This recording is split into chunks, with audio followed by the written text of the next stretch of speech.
தமிழகத்தில் வேகமாக பரவி வரும் பன்றிக் காய்ச்சலை தடுப்பதற்காக அரசு பல்வேறு நடவடிக்கைகளை மேற்கொண்டுள்ளது. வெளிமாநிலங்களிலிருந்து தமிழகம் வரும் பயணிகள் மூலம் பன்றிக் காய்ச்சல் பரவாமல் தடுப்பதற்காக சென்னை மீனம்பாக்கம் விமான நிலையம் உள்நாட்டு பயணிகள் வரும் பகுதியில் சுகாதாரத்துறை சார்பில் மருத்துவ முகாம் அமைக்கப்பட்டுள்ளது. காய்ச்சல் பாதிப்புள்ள பயணிகளை கண்காணித்து உரிய சிகிச்சைக்காக சென்னை அரசு மருத்துவமனைக்கு அனுப்பி வைக்கப்படுவதாக சைதாப்பேட்டை சுகாதார பணிகள் துணை இயக்குநர் மருத்துவர் ராஜசேகரன் தெரிவித்தார். இம்முகாமில் பன்றிக் காய்ச்சல் மற்றும் பருவகால நோய்களினால் பாதிக்கப்படுவதை தவிர்ப்பது குறித்த விழிப்புணர்வு பிரசுரங்களும் வழங்கப்பட்டன.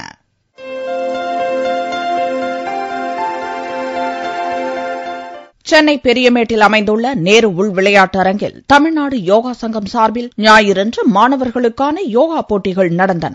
இப்போட்டியில் சென்னை, கோவை, திருச்சி உள்ளிட்ட பல்வேறு பள்ளிகளிலிருந்து 1500க்கும் மேற்பட்ட மாணவர்கள் கலந்து கொண்டனர். ஒவ்வொரு பிரிவுக்கும் உஷ்ட்ராசனம், பத்மாசனம், சிரசாசனம், சர்வாங்காசனம் உள்ளிட்ட பல்வேறு ஆசனங்களை செய்து காட்டினர். வயது வாரியாக மாணவர்கள் பிரிக்கப்பட்டு அவர்களுக்கு போட்டிகள் நடத்தப்பட்டன. போட்டியில் கலந்து கொண்ட மாணவர்கள் தங்களது உடலை வில்லாக வளைத்து பல்வேறு ஆசனங்களை செய்து அசத்தினர். அனைவருக்கும் பரிசுகள் வழங்கப்பட்டன.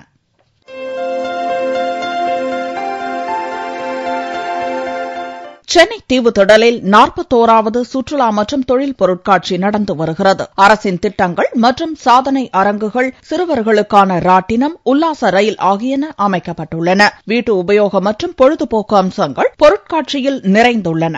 பொதுமக்களின் வசதிக்காக சிறப்பு பேருந்துகள் இயக்கப்படுகின்றன. திங்கள் முதல் சனிக்கிழமை வரை 3 மணி முதல் 10 மணி வரையும், ஞாயிறு மற்றும் பொது விடுமுறை நாட்களில் காலை 11 மணி முதல் இரவு 10 மணி வரை சுற்றுலா பொருட்காட்சி இயங்கும் என்று அறிவிக்கப்பட்டுள்ளது.